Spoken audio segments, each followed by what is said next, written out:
Welcome back to Fitness Manifesto. I am one of your hosts, Kim, and joining me is Justin. Welcome to this new show that we've started, which focuses on life, awesomeness, friendship, and fitness as a whole. How's it going, Justin? Well, Kim, first of all, I'm doing phenomenal, and I want to toss the question back to you. But before I do, I want to say I love our new background. I absolutely love it. Ted did such a great job. Ted, he sent high this five to me to you. and he goes, yes, metadata photography. He's phenomenal. Usually he's working with only in the nude, but I'm glad that he was able to step it up and help us here. So this is great. Thank you for changing your medium and making it more appropriate. Justin, I say this every time, get your head out of the gutter. Kim, how are you? I'm doing great. Are you frozen today? Today, it was very weird because I think it's been cold off and on for so long now. I was supposed to go on a run this morning, and I did step outside and was like, nope. Nope.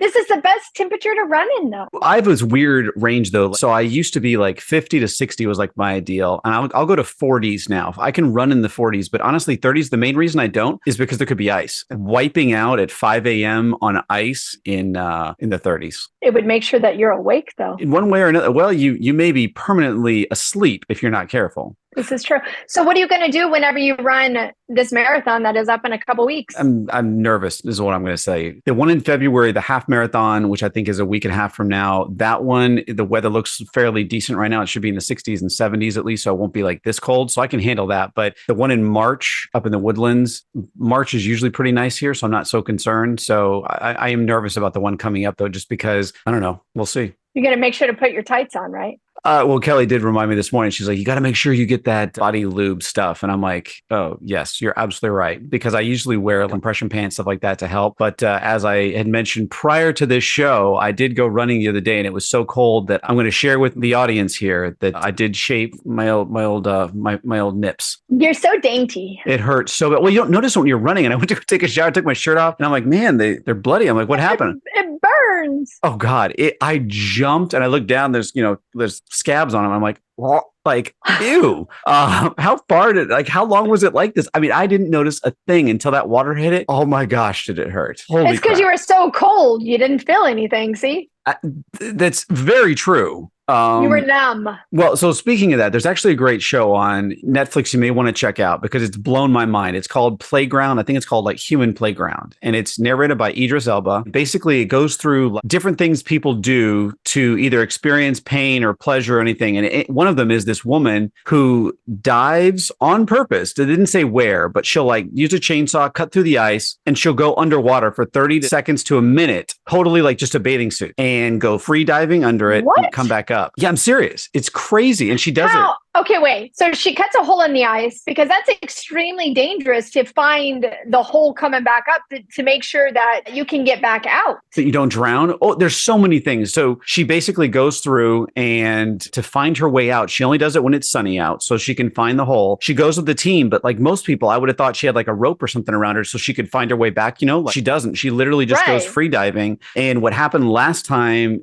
according to this video, the last time she was in there, she was in for, I think it was 40 seconds, if I remember right. And she passed out. And so someone had to go in and get her. And this was her first time going back in after that happening. You see her get out and even under the water, her skin, she's got goosebumps. It's like her skin's ready to pop off. It's so cold. But she comes back out and it takes a long time to obviously get acclimated, but she feels totally different. She says that being that close to death makes her appreciate life. What's the name of it? Playground. I think it's called the Human Playground, if I remember right. But we can post the link too, and I'll send you the link as well. But it's just a documentary series. That whole episode, they go all around the world to these. I think each one has like 4 different scenarios, and they're things that I have never before seen or heard of. So it's not like normal documentary, like, oh, we all know about that. The latest one is this games one, and I've only seen 2 episodes, and the second one is about games that you play. And the idea is it starts off in this village in Ethiopia, and they basically beat each other with sticks, and you lose if you show any sign of pain or you fall to the ground. Wow. They do this for fun? So the whole idea is that the human experience is about pain and pleasure. You're more rewarded for pain than you are for pleasure. And so we try to find joy in that so that we do it more. And so the idea is that they make this a game so that you can become a better fighter or a hunter or whatever in that culture. And so they use this as a learning lesson and as bragging rights. Sounds like a terrible game for one, but I guess for two, we had discussed last week your pain that you were going through with your back, but you had mentioned that you were running. How are you feeling? So first of all, thanks for asking. So I've done something very different than I've ever done before to get over this. So it goes back to actually kind of what we were talking about before. So originally when I would hurt my back, I would really listen to my body and say, okay, look, I'm going to just chill out and I'm not going to push it. So this time I was like, look, it's happened to me enough and I've done enough things that I know where I can kind of push myself and where I can't. So I would stretch 3 times a day, but in a very uncomfortable way. Like it hurt, but it wasn't like shooting pain. It was dull, achy pain. So I'd push those boundaries a lot. And then I'd use the Theragun and I would also do some dynamic stretches and to really open it up. And what I found was one of the things that helped me with this is understanding that you may have pain in your back, but it actually could be radiating for somewhere else. So I realized that my hips were really bothering me. So I really focused on my hips and my glutes and my quads. It's been, I think, 10 days. And today was actually the first day that I was able to go outside and actually run if it wasn't so cold. The other day I ran off and on. So I'd walk for a mile, I'd run for a quarter mile, I'd walk again just to get that rhythm in. To be honest with you, knock on wood, I have no pain at all. Now in my tight, yes, that's but good. Zero pain. And I'm continuing with the stretching. I'm continuing with the spa and the cold treatment. And I'm doing the Theragun. And I swear I've never recovered this fast. Good. But then you also, your body too. So you're also listening to it and can push, not to where it's crazy painful, but like it hurts so good type of pain. Is that kind of where you're at? So the answer is yes, but I don't know if I classify it as it hurts so good. It's like, because sometimes it'll hurt and afterwards you get that release, right? Like you get that kind of like euphoric feeling. This, I never got that like release, because like when you do a really deep stretch and yes, it hurts and you kind of stand up, you're like, oh, that felt great. Or a good massage where they get deep, right? This was more like I guess I could move better, but I never got that release. Like you could tell it was still tight. It was still irritated and it still isn't perfect, but it's better. It never felt good, but it felt better, if that makes any sense. It was enough for you to be able to complete what you were doing. Yeah, that's exactly right. It was enough. That's good. Push.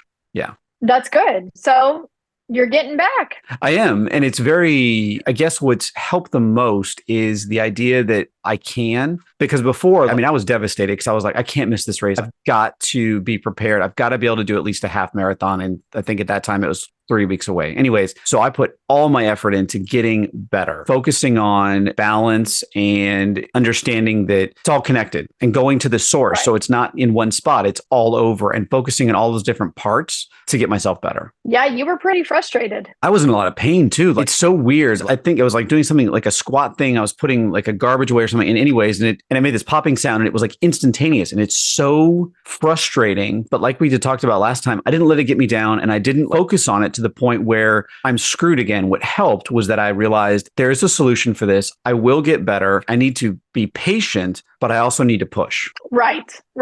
You know your body, so you know exactly how much to push. You know when you can stop or when too much is too much. It's not only knowing that piece of it, but also knowing that you got to keep continually pushing that realm. Don't get comfortable in that spot next time. So if you were, I don't know, for those that are watching live, but for those that aren't, let's say you're at like a 45-degree angle and you want to go to a 90-degree, any sort of progress is progress. Keep pushing until you get to that position that you want to be in. Yes. And don't go idle. Because if you go idle, especially, with you, because you've been doing the stretching and the Theragun, you've always been doing stuff to keep those muscles warm. Because if you've ever noticed, whenever something hurts or, you got a little tweak, if you sit there and then when you get back up, you're like, oh, give me a second, like if it's your back, give me a second. It takes me a second to stand up. You didn't stay idle, which is good. No, but one thing I did do at night, I did make sure that I got a lot of sleep at night. So I didn't sacrifice that. And when I slept, I made sure that, for instance, like the first probably 3 nights, I was in a lot of pain. So I took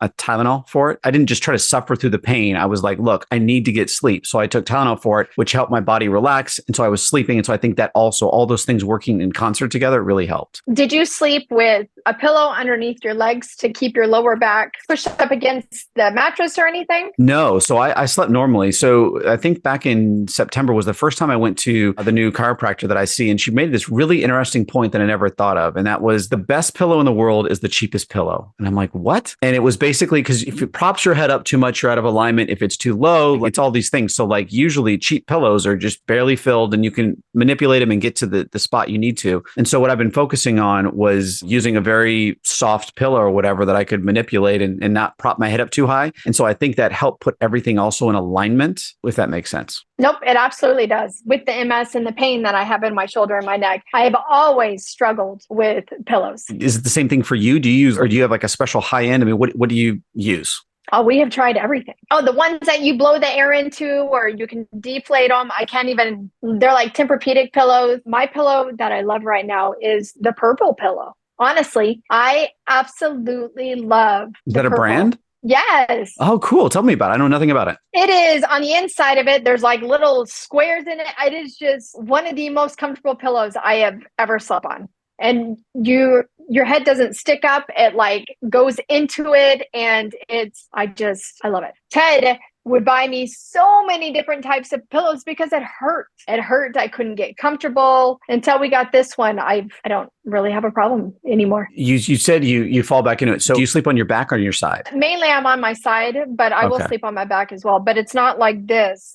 When you do it and you lay down, my head will sink into it. So I am in one line. You mentioned this like cubes and stuff like that. When you roll, do you notice them on your face at all? Like, can you feel them or is it pretty uniform? No. Okay. No, it's pretty uniform. You can't feel it at all. Is it like foamy? I mean, what's it like? Is it stuffed? There is, I can't even explain. There is stuff that is put in it, which is, you've never heard of the purple mattress? I probably heard of it, but there's so many now between Casper, all these other, I don't really know. Yeah, it's like there's these purple cubes that are in it that they showed us all of it whenever we went and we were trying it out. I'm a visual person, so I will have to show it to you. Well, do a demo. I think we should post this. You actually showing us your pillow. I think we should post that online. Serious. Okay. And talk about why you use it because I'm dying to know because my big thing is I want to find stuff that works, that actually will help you. And so how long have you used this purple pillow? We have had this, it's probably been a couple years, honestly. Okay. And I don't struggle with it at all. Usually I would try to shove it back under, and to give my neck more support. And I don't have an issue with it. When I sleep, I notice especially right versus left, like I'll put an arm out or I'll like tuck it back under, all those things. Like you had mentioned, they'll bunch a pillow up. They'll do things. They'll change the context of it, right? This one, it sounds like it pretty much stays where it's at. So like if you slip an arm under, it doesn't distort the pillow. Is that correct? Nope. All right. It is. It is the most comfortable pillow like I've ever owned. And usually, Ted's like, we go through so many pillows. We could own our own pillow company. Anything from the super high end down to the cheapest pillow. This like lands in the middle. It was so comfortable. Nice. Now, do you have a purple mattress too? We do. Okay. Now, we use I think it's Tempur-Pedic, but I've used that, God, probably 15 years now. And I love it. I just love it because anytime I have back pain, like it actually does, I swear it helps. It lines you up. It does all that. Is purple the same? Is it, I don't know. I think it is. Ted has really, really bad back problems. So we looked at the Tempur-Pedic and he's like, I don't want one. And I was like, okay. So then we saw the purple and we laid on it and he goes, this is it. And, we did, what is the super high end Stearns & Foster. We had a Stearns & Foster that in the beginning we loved. And then it started, you could see where you were laying, it started dipping and mattresses are too expensive to have to replace them like that. And the purple mattress, he's never complained about his back. And he heard it many, many years ago, jumping on a trampoline. And he's got degenerative discs in there where it's cartilage on cartilage or bone on bone. The cartilage is gone. Yeah, he's got issues and he loves it. I gotta say, it's interesting that two people found each other with these kind of issues. Like, I think it's very, you guys in your profile, you guys didn't put this, right? No, I know, but have issues. But it's just interesting that like you ended up this way. Like it's kind of cool that you guys, because I think it's beneficial, right? Because it's somebody, the way I look at it is, if you don't have an issue like with your back, or you don't have an issue with like your leg or whatever, it's hard to relate because you don't have that same experience. So I think that it's actually beneficial sometimes, like especially when you are with, the MS and his with his back, like they share some of the same qualities. So like when you guys are looking for things, it can make it beneficial for both of you. Yep, it really, really is. We have to take medicine, or if he's having some back problems, I always have him take like naproxen. Aleve. Or, an ibuprofen. Yes, Aleve, because it's an anti-inflammatory. That's pretty exciting. Pretty so awesome. I think all those things work really well together, especially when you think about just recovery in general, like especially now when it's cold, right? Cold weather, if you're not used to it, or even hot weather, like you can't do what you normally would do because it's too extreme. When I think about training, especially like for these things, and especially if my back's bothering me, I have to adjust. If I go from an 80-degree day, which we did, now we're at 30 degrees, you have to adjust your training. You can't do the same thing that you normally would do because you can actually really hurt yourself. And I think people don't think that way. They're like, okay, it's Thursday. I usually run or I bike or I do whatever. Like you have to adapt to that, right? And like this weather, I will tell you, Justin disagrees with me, but I love biking in this weather outside. And this morning, oh my gosh, I was so excited.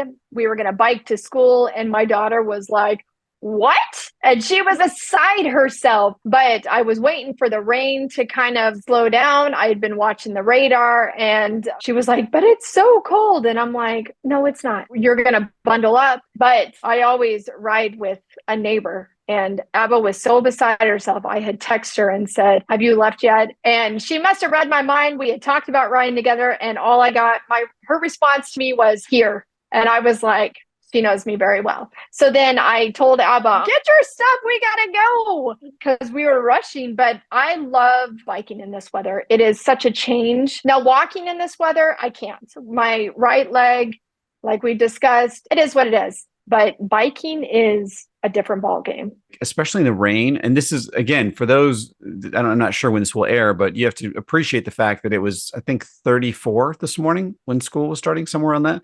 Oh, and I think it was colder than that. All right, maybe it was colder, and it's like what I call the California rain today. The day before it was like dumping, like it was like tropical rain. It was super heavy. Today it's like a misting kind of rain. So it's the California rain where you walk outside, you get wet. You're not really sure why you got wet, but you know there's something in the air. And were you soaked? The other day when it was coming down, it was humid out, and it was like 75 degrees. It was nice. I will tell you, we rode to school. It wasn't yesterday. If there's any chance of rain, normally I'm not going to. She doesn't need to be wet, especially at school. No, it's not, and it's not fair.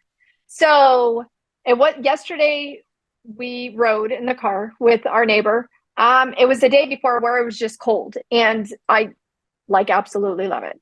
So I got her to school, and then it started coming down a little bit. I'm like, wait a minute. It wasn't supposed to rain yet. It was supposed to rain at like 11 o'clock. So by the time I had gotten home, my sweatpants were wet. My sweater was a little wet. I ride in sweatpants and a sweatshirt, and that's it. And those are like sponges, though. That's the problem. Like, they're so comfortable when it's cold, but man, you get those things wet, they just sop it up. Oh, yes. Yes. So, by the time I was fine, but I guess I'm not normal when it comes to it, like you like to say. Well, it's so funny because every day since we've been cold, Kim loves teasing me about this. So she'll start the day every day. So how are you enjoying the cold? And I'm like, oh, shut up. How are you? And she's like, oh. I send him an emoji of, are you frozen? Yep. Somebody with an ice cube or somebody bundled up and just shaking, because you're very much California whenever it comes to it. And I love this weather right now. I love it in small bursts. I think it's nice that this is going to end in a couple of days. Like, I have a hard time. But it's coming back. Yeah, but not as cold. It doesn't look quite as cold. This is like we're starting to get into spring a little. Maybe I could be wrong, but it kind of feels that way. I've never understood the New Jerseys of the world, the Minnesotas, the Maines. I don't know how you do it. It's so long of cold. And people, my favorite answer always is, but the summers are nice. I'm like, why don't you live somewhere with just summers? Why? Why do you need those seasons to prove to yourself, hey, there's a summer? We all know there's a summer. The world has summers in it. You can have all winters. You can have 4 seasons. One of the best quotes I ever heard was from Daniel Tosh. And he said, Tosh Bueno. Yeah. Why do you live in California? They don't have enough seasons. He goes, no, we have seasons. We have the 2 best. And he's right. That's right. Like, why do you need all 4 seasons? And so this to me is just a reminder of that. No, I like this. Like, I really do. It's a nice break. When we lived in Wyoming, there were Halloweens where we were in snowsuits to go trick-or-treating for Halloween, in October. And then there were times you get dumped on your spring storms, and we'd have so much snow April and May that school's canceled, and you're still shoveling driveways. I'll take this. We'll be swimming in our pool in just a couple months. Hang on. So let's go to that point for a second, because this is one thing that I know you and I both definitely agree on. This weather is perfect for the spa, though. I love having that cold chill hit you in the face, and you've got 90. I like about 100-degree water. You see the steam coming off, the wind coming through. It makes it perfect. It is. It's crazy how nice that is. Yep. We were in ours last night, actually, for a long time. When it's like this, you can stay in it longer. Well, especially if you get more of your body out. Like I usually do like the shoulders and above, and I'll just sit a little taller in there, and it balances everything out. It's fantastic. Yes. And then when it kicks back on, to heat back up, I'll sink back down and warm back up. It is so perfect. I find it very funny because usually when we get in it, it's when Ava goes to bed. She doesn't appreciate it, but it is what it is. It is no kid time. Oh, it's nice. You get to zone out, you get to enjoy it, and it's adult time. Yes. Yes.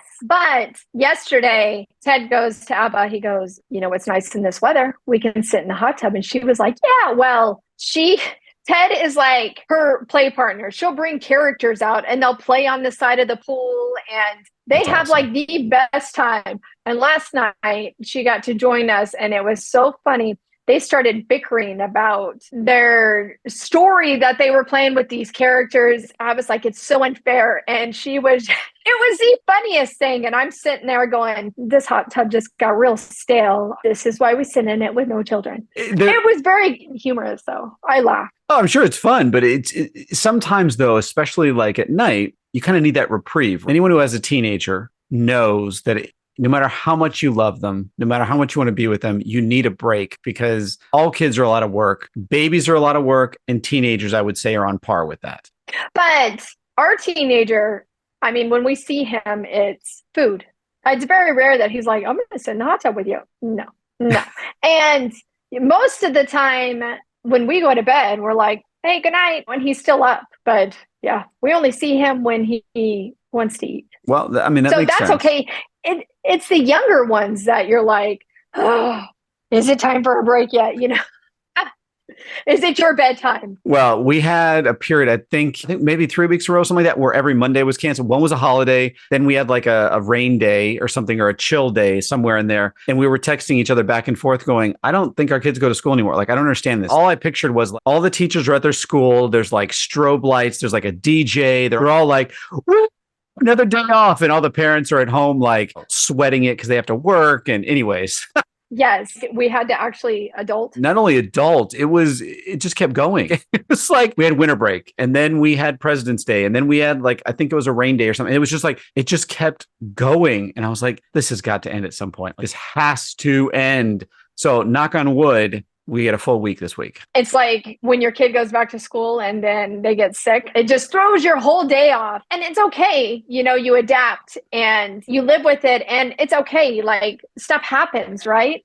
But then you have to put everything on hold because your kid's at home. It changes your life. I think one time we even had to move the recording around because of it. So yeah, no, it definitely adds things. So on that note, Kim, we need to wrap up today, but I want to say thank you so much for another great episode. No, thank you, Justin. It's always a good episode. I love this. It's so fun. And this is like a break from reality. Does that work? Absolutely. And let's just recap here for a second, because this was 40-ish minutes of recording today, okay? I don't know how long it'll be. It doesn't feel like it. Not at all, okay? We covered bedding. We covered pillows. We covered exercise. We covered recovery. We covered weather. We covered parenting. Your back injury. I will tell you, it's not just recording where we talk about this stuff. Like, this is a normal conversation with just Justin and I. We cover a plethora of things. Jesus, I can't even top that. All right, Kim, I bid you adieu. Have a great day, Justin. And that concludes today's episode of the Fitness Manifesto. I know you guys enjoyed it. And Kim, I want to say thank you to you and to our audience for making this podcast what it is. Yes, we wouldn't be here if it wasn't for you guys. And stay tuned for the next episode.